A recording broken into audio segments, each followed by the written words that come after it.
Bom dia a todos, como vocês estão? Todos bem? Gente, que momento que nós estamos passando, né? Quem aqui poderia imaginar um dia em suas vidas, seja ela até na época dos nossos pais, dos nossos avós, que nós íamos estar falando de pandemia? Tamanha é a tristeza no nosso coração de ver tantas pessoas perdendo seus entes queridos, né? Por conta dessa pandemia. E temos que continuar nossas orações, porque uma coisa a gente tem certeza. Nós temos um Deus muito maior do que esta pandemia. É ou não é verdade, né? Quem diria que uma doença que está aqui do meu lado, está ao lado de uma pessoa no outro lado do mundo, né? E a gente tem relatos de pessoas que convivem com nós aqui no grupo, família toda contaminada, uns com sintomas mais leves, outros com sintomas mais fortes. E a gente se preocupa porque isso não é brincadeira. Lá em casa todos nós passamos, eu fui a pessoa mais, eu até agradeço a Deus, foi a pessoa mais, que o vírus pegou mais forte, né? Foi mais leve na Diane e na Rafa, mas depois desse dia, desse isolamento, depois de passar por esse vírus, eu confesso para vocês, estou levando mais a sério, porque ele não é brincadeira, não. Então, que nós possamos continuar nossas orações por todos que passam por isso, e não é só isso, né? Nós vivemos num mundo onde a fome e a miséria também é um caos, né? Agora mesmo a Rafa me deu um índice de que 4 milhões de crianças no nosso país, 4 milhões de crianças no nosso país não têm o que comer. Ou seja, continuamos orando. Eu sou o Fábio, conhece-me? Não, beleza. E compartilho com vocês que desde 2014, acredito eu que foi 2014, o Duda não está aqui para me refrescar a memória, quando eu passei o bastão, né, dos jovens para ele, do ministério, que eu participava ali com essa galerinha. Pensa numa época maravilhosa, onde que eu aprendi muito. Não é, Paulinho? Foi muito bom, né? Sinto saudade de vocês, cara. Mas desde aquela época que Deus não me desafiava por uma mensagem. Aliás, eu só passava estudos para os jovens, e a responsabilidade eu creio que ainda é maior, porque são jovens. E a gente precisa realmente falar com muita contundência e muita responsabilidade acerca da palavra de Deus, porque eles estão ali conhecendo, não é a palavra, mas buscando, né, no início da sua adolescência, da sua juventude, buscando a direção. E se a gente não estiver firme com a palavra de Deus, nós, como cristãos, né, o mundo lá fora pode devorá-los, né? E a gente sabe disso. Isso é uma realidade, não é conversa fiada de quem tem a Cristo ou de cristão, ou sei lá de quem mais a gente possa ouvir acerca da palavra de Deus, né? Não é conversa fiada, isso é sério, muito sério. Então, gostaria que vocês abrissem suas Bíblias em Mateus, no capítulo 19, versículo 16 e 22. Essa passagem de Mateus é uma conversa, um diálogo que Jesus tem com um jovem, com um homem, com um jovem que até a Bíblia relata aqui que é muito rico. Essa conversa, creio eu, tentando trazer um entendimento para o meu coração, ela não passa dos 10 minutos. Ou seja, vamos colocar lá, 15 minutos, este jovem teve a oportunidade, e teve essa oportunidade, de conversar com Jesus. 15 minutos, vamos pensar nisso. Foi o diálogo entre este jovem e Jesus. Eu quero trazer justamente para nós refletirmos na primeira parte desse texto. Tem a primeira parte, que é o diálogo de Jesus com o jovem, e a segunda parte, que depois que o jovem vai embora, e a gente vai ver aqui o motivo que ele vai embora, é Jesus conversando com os seus discípulos. E essa segunda parte, talvez para um outro momento, a gente pode estar refletindo nelas. Mas a primeira parte diz o seguinte: eis que alguém se aproximou de Jesus e lhe perguntou: Mestre, que farei de bom para ter a vida eterna? Mestre, o que farei de bom para ter a vida eterna? Respondeu-lhe Jesus: por que você pergunta-me sobre o que é bom? Há somente um que é bom. E se você quer entrar na vida eterna, obedeça aos meus mandamentos. E ele disse: quais, mestre? Perguntou ele, né? Jesus respondeu: obrigado, Paulinho. Não matarás, não adulterarás, não furtarás, não darás falso testemunho, honra teu pai e tua mãe, e amarás ao teu próximo assim como a ti mesmo. Disse-lhe o jovem: a tudo isso tenho obedecido, o que me falta ainda? E Jesus responde: se você quer ser perfeito, vá, venda os seus bens e dê o dinheiro aos pobres, e você terá um tesouro nos céus. Depois venha e siga-me. Ouvindo isso, o jovem afastou-se triste, porque tinha muitas riquezas. Vamos orar? Pai, queremos verdadeiramente entender da tua palavra, Senhor. Queremos ouvir esta tua mensagem, que ela entre em nossos corações, e mais do que isso, Senhor, que nós possamos praticá-la. O entendimento, ele não é algo, Senhor, que possa ficar superficial. O entendimento da tua palavra é algo profundo, que precisa ser penetrado em nossos corações. E é por isso que nós te pedimos neste momento a clareza, a sabedoria, o entendimento sobre esse texto. E que o Senhor me capacite, Senhor, que não seja eu, mas sim o Senhor, dando as palavras certas, corretas, exatas, para que a gente, como igreja, aprenda ainda mais sobre realmente quem tu és, e mais sobre o teu propósito e teu plano em nossas vidas. Obrigado, Senhor. Amém. Então, meus queridos, antes de entrar no texto, eu gostaria, antes de entrar no bate-papo de Jesus com o jovem rico, quero compartilhar com vocês o que a Bíblia relata sobre quem é este jovem. Aliás, o que ela fala e também deixa de falar. A Bíblia não chega a mencionar o nome e a origem deste jovem. Escreve somente sobre a sua posição social e suas riquezas. Em Mateus 19:20, não precisam ver lá, mas lá a Bíblia nos relata que sim, esse menino era muito jovem. Ou seja, se era muito jovem, ainda tinha uma vasta vida pela frente. No mesmo capítulo de Mateus 19, no versículo 22, a Bíblia nos relata que esse jovem, sim, era muito rico. Possuía muitas riquezas. Então a gente já tem aqui mais ou menos uma ideia de quem era esse jovem, né? Um homem muito rico. Esse texto, né, do jovem rico com Jesus, esse bate-papo, ele está relatado nos 3 evangelhos. Mateus, que é isso que nós estamos vendo, Marcos e Lucas. E os 3 evangelhos, eles nos falam exatamente a mesma coisa. Não tem como a gente dizer, olha, aqui está falando, não está se contradizendo. Mas eles, os 3, eles usam alguns termos um pouquinho diferentes, que nos dá às vezes uma amplitude melhor do que realmente é este jovem. E lá em Lucas, no capítulo 18, versículo 18, relata mais profundamente a posição social deste jovem. E eu separei 4 versões da palavra de Deus, da Bíblia, para que a gente possa ter a dimensão do quem era esse jovem, esse jovem milionário, rico, cheio de riqueza aí. Então, na versão NVI, queridos, ele está dizendo para nós, a Bíblia nos relata que ele era um certo homem importante. Opa, um certo homem importante já tem aí um peso na sociedade. Na nova versão transformadora, diz que ele era um certo homem de alta posição. Ou seja, ele tinha uma importância muito grande, uma relevância muito grande naquela sociedade, daquela época. Na versão da linguagem de hoje, a NTLH, ele já dá um parâmetro um pouquinho mais profundo. Diz que ele era um certo líder judeu. Ou seja, liderava alguma coisa. Era um gerente de alguma empresa de lá, no mínimo. E no meio da revisada e corrigida, diz que essa versão, eu sei que muitos gostam, tem até adaptam elas como, essa versão como uma Bíblia de estudo, né? Diz que ele era um certo príncipe. Então, queridos, a Bíblia fala isso aí desse jovem. Não tem um relato muito maior. Ou seja, possuía elevados status social daquele tempo e poderia ser, sim, um príncipe, um governador, um prefeito, menos um... não vou falar porque daqui a pouco, né? Menos um representante comercial. Tá. Mas não era um simples homem. Era alguém muito importante na sociedade judaica e possuía, sim, muitas riquezas. Isso é muito relevante para o que nós vamos ver agora, nesse bate-papo. Isso é muito importante. Então vamos entrar no texto de Mateus, capítulo 19, no versículo 16 até o 22. Esse encontro de Jesus com esse jovem nos traz para uma imensa reflexão acerca da salvação e da vida eterna.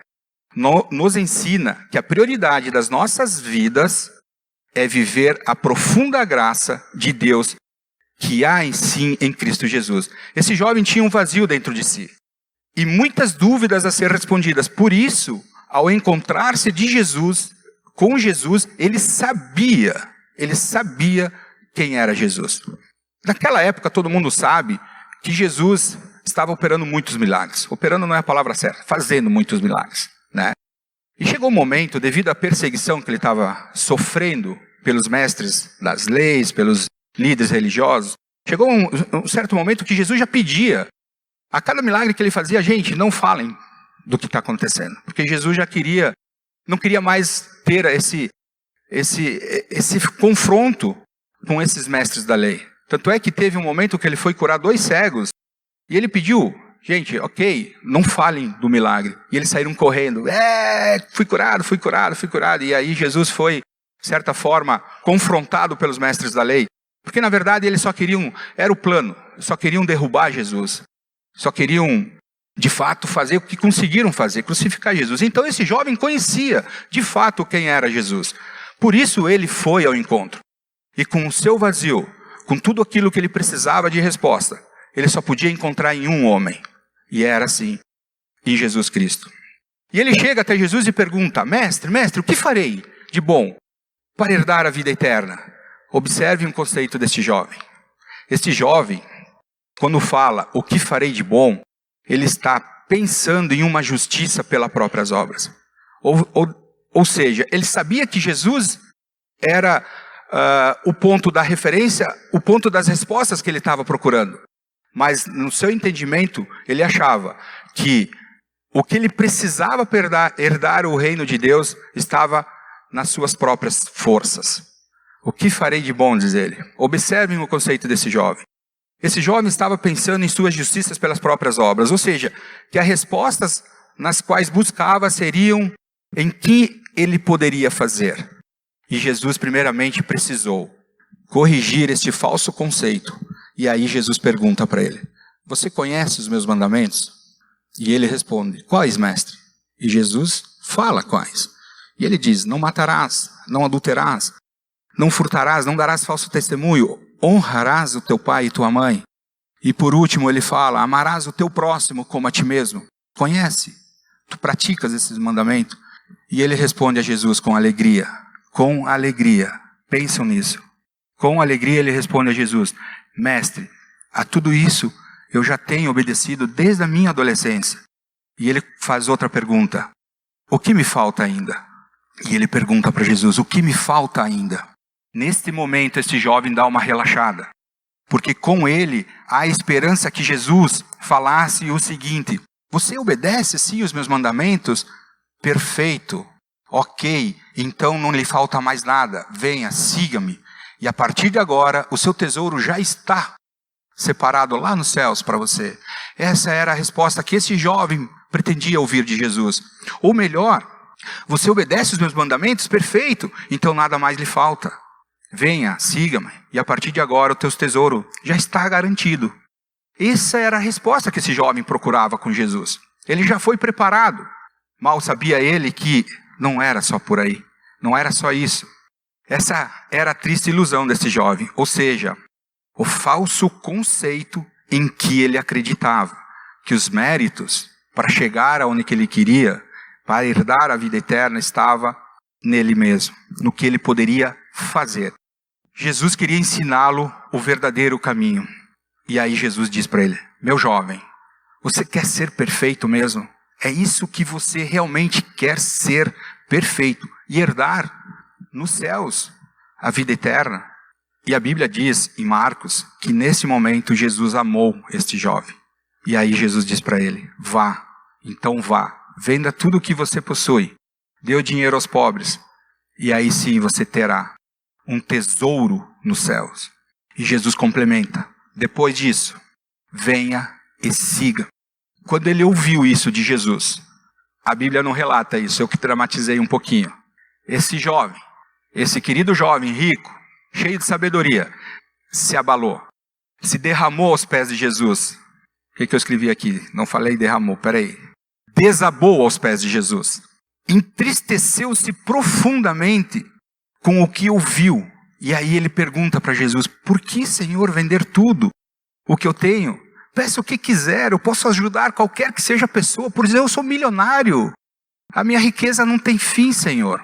Por que pagar um preço tão alto para que eu possa herdar o reino de Deus? E aí eu pergunto para vocês, qual foi a resposta desse jovem após essa conversa? Pensam, eu estou falando aqui desse diálogo de Jesus com esse jovem, talvez passou 10 minutos, eu nem gravei ali, mas passou um pouquinho mais de 10 minutos e ficou encerrado por aí. A Bíblia não relata mais sobre esse jovem, em mais nenhum ponto da Bíblia, mas a resposta dele foi, ouvindo isso, o jovem afastou-se tristemente, porque sim, tinha muitas riquezas. Está lá no versículo 22 do capítulo 19. Por mais que o seu desejo era realmente sincero de ter a salvação, entretanto estava enganado quanto à forma e à maneira de alcançá-la. Este jovem sabia e sentia que as respostas para suas dúvidas e seu vazio estava sim em Cristo Jesus. Ele tinha essa convicção, mas ele não estava preparado para a resposta. Mais do que preparado para a resposta, ele não estava preparado para tomar a sua decisão.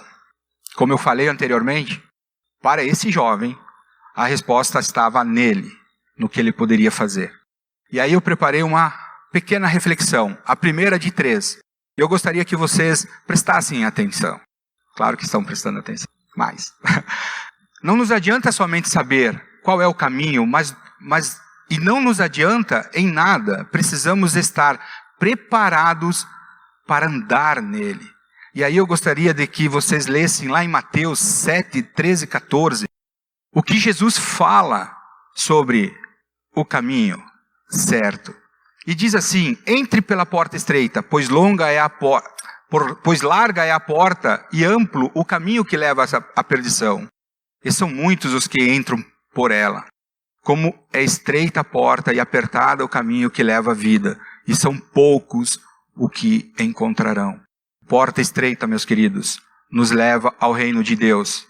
Precisamos estar preparados, focados e determinados e comprometidos a andar nesse caminho, a passar por esta porta. Porque não existe um relato na Bíblia, de que seria fácil. Ou que dependeria só de nós. Não. E a porta larga da perdição, que nos leva ao inferno. Pense nisso. Longe de Deus, totalmente afastado de Deus. Esta porta, este caminho, não precisamos estar preparados. É só estar disponível. E ela é uma porta larga. É uma porta, um caminho que nos engole. De todas as pessoas que encontraram com Jesus, esse jovem foi o que saiu pior do que chegou. E teve a maior oportunidade da sua vida, mas por amar as suas riquezas, a maior oportunidade de sua vida para aceitar a eternidade e o reino de Deus, mas por amar as suas riquezas, preferiu virar as costas para Jesus. E saiu triste, pois não quis fazer a escolha correta. Percebe-se aqui que, além de ele ter a honra, o privilégio de pessoalmente estar na frente de Jesus, e saber, essa é a questão que mais nos traz tristeza aos nossos corações, olhando para a vida desse jovem. Ele sabia que Jesus era a resposta, mas ele não estava preparado para ouvir de Jesus aquilo que Jesus tinha para ele.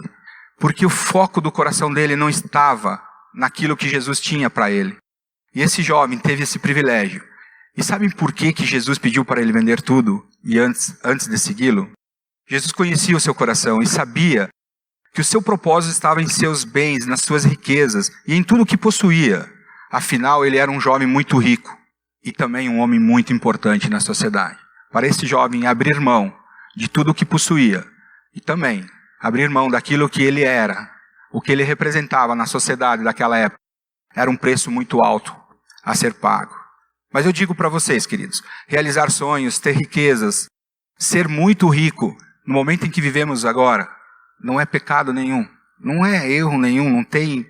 Deus não se entristece, ao contrário, Deus se alegra e permite que tenhamos bens e que sejamos muito bem-sucedidos, profissionalmente, pessoalmente, enquanto vivermos neste mundo.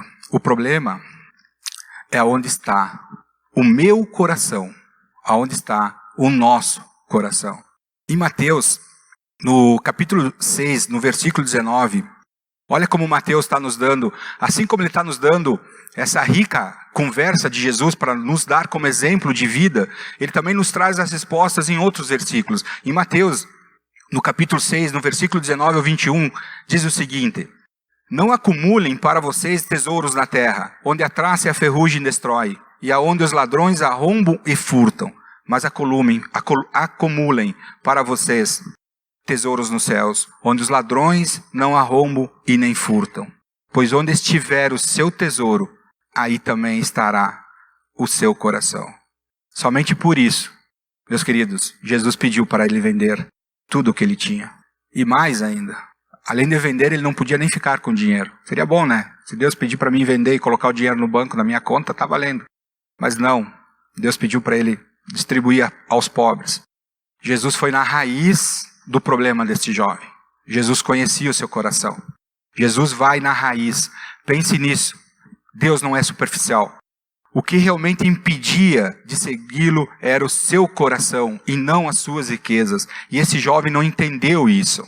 Deus conhece o meu e o seu coração, e como esse jovem não era diferente. E ao pedir para que ele vendesse todos os seus bens, era porque Jesus conhecia a verdadeira prioridade desse jovem. Enquanto ele fosse rico, ou tivesse todos os seus bens, ou ocupasse a posição social que ele tinha naquela época, jamais ele conseguiria colocar o seu coração no propósito principal. E era isso que Jesus estava ensinando a esse jovem. Era isso que Jesus estava mostrando para esse jovem. Vá, venda tudo o que você tem. Dê o dinheiro aos pobres. E aí sim, você herdará um tesouro nos céus.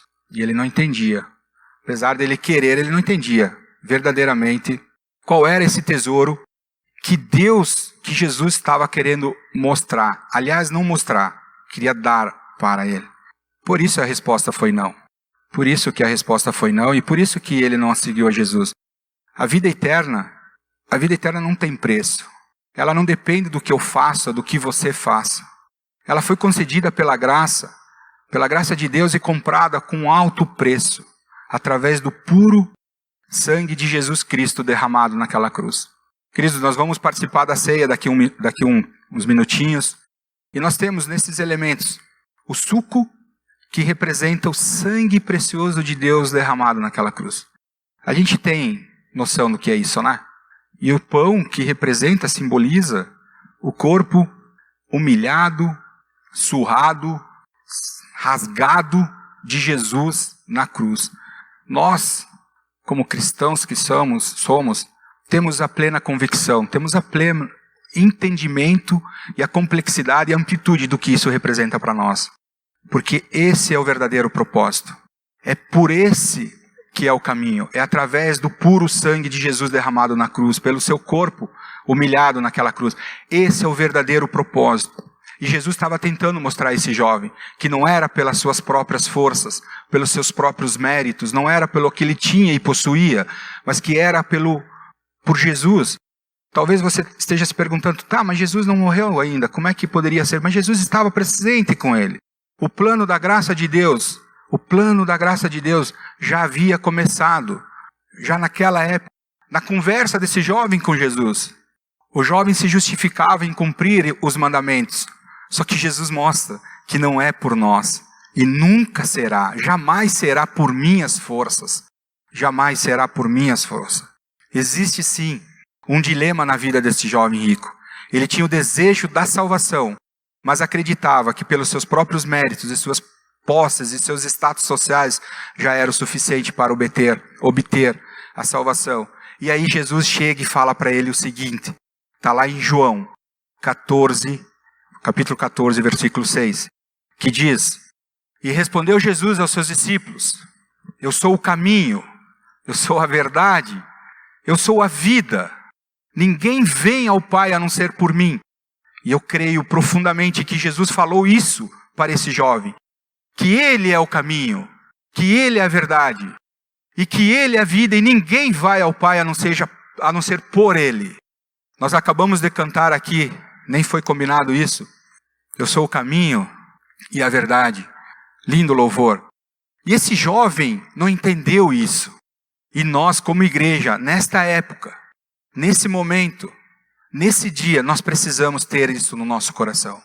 Se não, queridos, eu vou dizer uma coisa para vocês. Não vai adiantar nada para as nossas vidas. Essa caminhada que nós estamos aqui, seja por nós, não vai valer a pena. Tem eu ouvi isso, talvez vocês não gostem do Cláudio Duarte. Às vezes eu escuto esse homem só pelas piadas que ele fala. Mas ele é profundo em algumas frases. E ele me falou, não falou para mim, mas ele comentou que a gente vai ter 3 surpresas quando nós chegarmos lá no céu.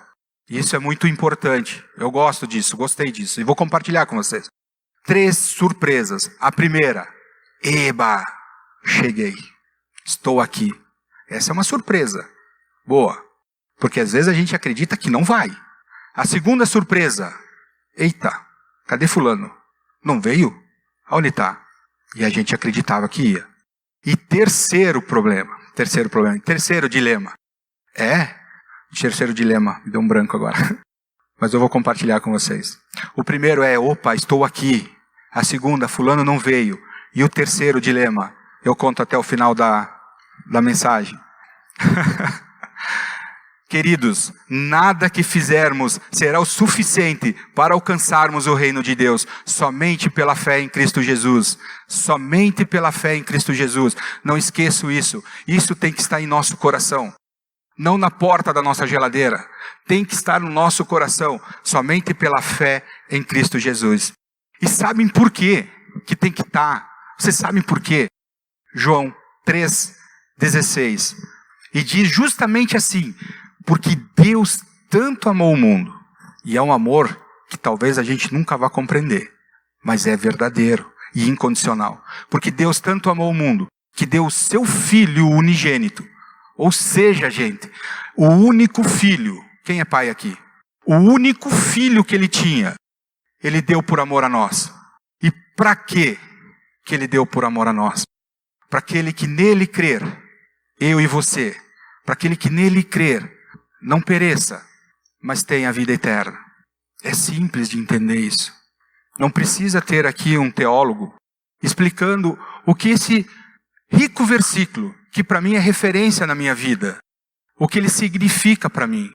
Porque Deus amou o mundo de tal forma, de tal maneira, que deu seu único filho. Quem tem mais do que um filho aqui? Tem mais?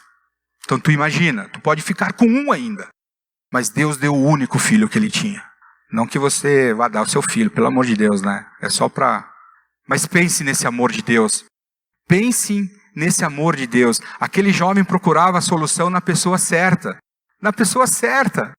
Meu Deus do céu, esse jovem teve toda a liberdade, toda a honra para dizer sim pessoalmente para Jesus. E o que ele faz? Sai triste. Infelizmente, sem reconhecer que Jesus era a salvação. E por isso que eu quero deixar a segunda reflexão. Prestem atenção, queridos. Não é por mim. A salvação é dom gratuito de Deus. Mas para isso, eu e você, nós precisamos reconhecer. Para isso, eu e você, nós precisamos arrepender-se da vida que levávamos. E para isso, eu e você, nós precisamos confessar. Aceitar que esse Cristo, que deu seu sangue precioso lá na cruz, por amor a nós precisamos aceitar isso, abrir mão do mundo que está lá fora. E a gente não abre mão com alegria, não, porque a gente sabe que tem muitas pessoas sofrendo, sedentes, como esse jovem estava, sedentes por esse evangelho. Só que quando escutam eles fazem o que esse jovem fez, dizem não, e ficam tristes. Essa é a nossa parte, queridos. Se em todo esse contexto dessa minha mensagem, você quer gravar o que você pode fazer, o que eu posso fazer, é isso. É isso. É nós reconhecermos, é nós nos arrependermos e nós acertarmos. É isso que eu posso fazer. Porque o resto Cristo já fez na cruz. O resto Cristo já fez na cruz. E não foi pouco, não. Ele deu a sua vida. Não foi pouco. Mas para isso, meus queridos, nós precisamos ter um cuidado. Nós temos que ter cuidado com os desejos do mundo. Não há como servir e amar a Deus e também servir e amar o mundo lá fora, ao mesmo tempo. Para isso eu quero fazer uma reflexão. Vocês conhecem aquela historinha do homem em cima do muro? Conhece? Conhece? Conhece. Eu vou comentar com vocês. Tinha um homem em cima do muro, e de um lado estavam os anjos de Deus, o caminho que levava à salvação, e do outro lado, o inferno, Satanás e o homem em cima do muro. Ou seja, a igreja e do outro lado, o mundo. E os anjos chamavam. Os anjos não, vamos botar na figura de um só. Um anjo chamava. Ei, desce, vem para cá, tu está em cima do muro, cá, tu vai cair para o outro lado. E todo o seu discurso. Passados alguns minutos, esse anjo olhou e viu que o Satanás não fazia nada. Nada. E ele olhou. Mas eu estou tão preocupado. E falou pro diabo. Estou tão preocupado com a alma desse homem, que estou aqui chamando, e tu não vai fazer nada? Tu não quer ele pro teu lado? E Satanás olhou para o anjo de Deus e disse assim, aonde está esse homem? E ele disse, está em cima do muro. Então ele deu aquela risada sarcástica, que eu não sei dizer, não sei fazer, senão faria para vocês. E disse, então ele já é meu. Pensem nisso, queridos, cuidado com os desejos do mundo, porque estar em cima do muro não quer dizer que você está realmente no plano divino de Deus. Primeiro, a Bíblia nos alerta em vários textos diferentes sobre o perigo de confiar nas riquezas desse mundo. Então nós temos uma ferramenta. Leiamos a Bíblia diariamente. Essa é uma ferramenta e um escudo que nos protege dos desejos lá de fora, porque Deus nos fala através dela. Se assim cremos que realmente a Bíblia é a palavra de Deus. E segundo, o apego às riquezas e bens materiais nos trazem qualquer segurança. Não nos trazem qualquer segurança. E pode prejudicar, afastar-nos a nós do relacionamento com Deus. Ou seja, queridos, oramos diariamente para que Deus, através de nossas súplicas de oração, possa nos proteger daquilo que o inimigo lá fora. E vocês não coloquem tudo nas contas do inimigo. Eu não posso colocar tudo na conta desse inimigo, porque muitas vezes a escolha tem sido minha e minha. Então nós temos sim ferramentas para que a gente possa se defender da obra do inimigo lá fora e dos desejos do mundo. Muitos depositam a sua confiança em bens materiais e fazem de sua vida uma obsessão em colocá-las com prioridades, achando que elas podem trazer a segurança e a tranquilidade. Está aqui a frase que relata o que esse jovem rico era. Ele colocava tudo naquilo que ele realmente tinha, como riquezas, e no que ele representava, na figura que ele representava naquela obra, naquela sociedade. Muitos depositam as suas confianças em bens materiais e fazem de suas vidas uma obsessão em colocá-las como prioridades, achando que elas podem nos trazer segurança e tranquilidade. Uma enganação, meus queridos. Se você quer segurança e tranquilidade, só tem um caminho. E a gente sabe qual é, que a gente viu anteriormente. Em 1 João, no capítulo 2, no versículo 15 ao 17, diz assim, projeta lá, Cris, diz, não amem o mundo e nem o que nele há. Se alguém ama o mundo, o amor do Pai não está nele, pois tudo o que há no mundo, a cobiça da carne, a cobiça dos olhos, a ostentação dos bens, não provém do Pai, mas do mundo.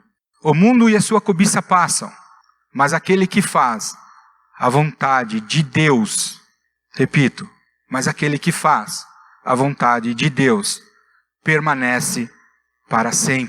Percebe que esse era o desejo daquele jovem? Esse era o desejo daquele jovem.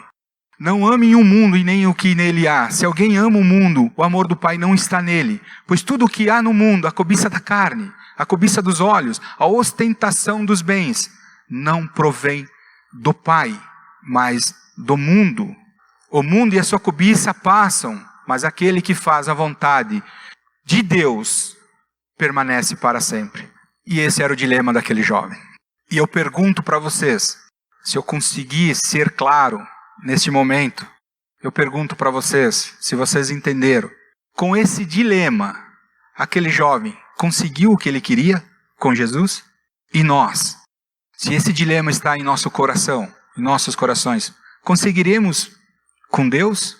Queridos, para finalizar, eu tinha preparado uma pergunta para que nós pudéssemos refletir. Não vou dizer hoje e amanhã, para nós refletir em nossas vidas, né? Como eu peguei e usei o texto, o exemplo desse jovem rico, que teve a sua grande oportunidade com Cristo, né? E por esses seus motivos acabou dizendo não. A pergunta que eu queria fazer a vocês é, qual de nós todos, como igreja, né? Não vale o mundo lá fora, porque o mundo lá fora a gente já tem o exemplo deste jovem. Qual de nós teria a coragem de vender tudo o que temos, para seguir a Jesus Cristo? Ou seja, quem de nós gostaria ou verdadeiramente se colocaria no lugar desse jovem? Aí eu refleti nessa pergunta, e essa pergunta ela está errada, porque Jesus não nos pede para nós vendermos tudo. Jesus não está fazendo um negócio com Deus e nem nós podemos relatando, nós não estamos fazendo um negócio com Deus e nem Deus fará um negócio com nós. Essa pergunta é errada. A pergunta correta é, e aí vem a terceira reflexão para nós encerrarmos. Aonde está o meu tesouro? Aonde está o meu e o seu tesouro? Por quê? Ou seja, no trabalho, nos bens que possuo, no amor com os meus familiares, ou está no reino de Deus, na vida eterna, na graça em Cristo Jesus? Porque aonde estiver o meu tesouro, ali também estará o meu coração. Projeta lá para mim, Cris. Mateus 6:21. Essa é a pergunta correta a ser feita. Deus não está nem aí para aquilo que eu possuo. Ele permite. Amém. Damos graças a Deus por somos bem-sucedidos profissionalmente, com as nossas famílias, em virtude desta pandemia. Temos que dar graças a Deus quando um ente querido completa a sua jornada nessa vida, e Deus chama para junto dele. A tudo dai graça, porque Deus olha o meu coração, olha o seu coração. Esse é o propósito, porque onde estiver o meu tesouro, ali também estará o meu coração. Eu poderia usar vários exemplos aqui, e vou me usar como exemplo. Talvez a Diane não vá, ela ter me corrigido. Gente, como é importante ter uma mulher sábia do nosso lado, né? É importante, muito importante. As nossas esposas, elas são as nossas auxiliadoras. Aliás, essa semana, vou falar outra coisa para você. Essa semana eu tive um exemplo lindo e maravilhoso de uma esposa que se declarou para o seu esposo na minha frente. Gente, estou arrepiado aqui, foi a coisa mais linda que eu ouvi e que eu vi. E isso não é para qualquer pessoa. Isso não é para qualquer um. Tem que amar profundamente. Foi lindo e maravilhoso o que eu vi essa semana. Mas eu vou usar-me como exemplo. E não é ostentação, pelo amor de Deus. Para que não me bata nenhum tipo de arrependimento no meu coração. Há 2 meses eu troquei de carro. E realizei um sonho. Sempre compartilhei com a minha esposa, com a Diane e com a Rafa, que o meu sonho era ter uma caminhonete. E Deus, e assim eu vejo, permitiu que eu tivesse essa caminhonete. Eu tenho pensado, desde quando eu comprei ela, pelo valor agregado, será que talvez não poderia ser uma de menor valor? Aí eu falo que é uma ferramenta de trabalho, amém? Isso conforta meu coração? Às vezes conforta meu coração, mas Deus permitiu que eu comprasse e realizasse um sonho material. Queridos, 2 coisas que a gente precisa entender. A primeira, esse carro não vai comigo para o céu. E segundo, aonde está o meu coração? E eu tenho me preocupado com isso. Muito. Porque se o meu coração está na realização desse meu sonho, eu estou agindo como agiu esse jovem. Então que nós possamos refletir nisso. Aonde está o meu tesouro? Porque ali estará o meu coração. E era isso que Jesus viu no coração desse jovem. E infelizmente, e nós podemos dizer assim, infelizmente esse jovem fez a escolha errada. Mas nós temos a oportunidade de corrigir isso para nós, nas nossas vidas. E que nós possamos ter essa sabedoria, esta maturidade e esse amor em Deus para tomar essa decisão, porque tomar a decisão talvez possa ser fácil, possa ser simples. Como eu falei lá na metade do estudo, nós temos que estar preparados para seguir esta caminhada enquanto nós estivermos aqui ainda. Amém? Amém. Vamos orar então? Espero que esse momento tenha sido de grande valor para todos nós. Não sou nenhum teólogo, não tenho tamanha sabedoria, como eu vejo alguns mestres dos ensinos aqui, né? Vão aqui na frente e falam com muita sabedoria, mas Deus tem me capacitado e eu tenho ficado muito, muito alegre, desafiado e me sentido desafiado por Deus. Que nós possamos levar para os nossos corações essa mensagem. Pai, queremos te agradecer por este momento precioso. Obrigado, Senhor. Obrigado porque o Senhor nos deixou esta ferramenta, que é a Tua Palavra, para que nós possamos nos alicerçar nela, que nós possamos ter ela como nosso alicerce, nosso escudo, nossa espada, nosso capacete, que a Tua Palavra possa ser viva e eficaz nos nossos corações, Pai, porque somente ela nos leva a entender e aceitar, ó Deus, o Teu plano para as nossas vidas, porque se não é a Tua Palavra, nada mais tem sentido, nada mais nos fará ter a compreensão e entendimento, Senhor, sobre quem realmente Tu és, Pai. E que possamos falar e contemplar essa Tua glória, a Tua honra, Senhor, podendo ensinar a outras pessoas acerca da Tua Palavra, Senhor. Obrigado por esse momento e queremos Te agradecer imensamente pelo privilégio e pela honra que o Senhor tem nos dado como igreja, de nos reunir em meio a esta pandemia e podermos vivificar as nossas vidas na Tua Palavra. Oramos, Senhor, em nome de Jesus, Pai. Amém.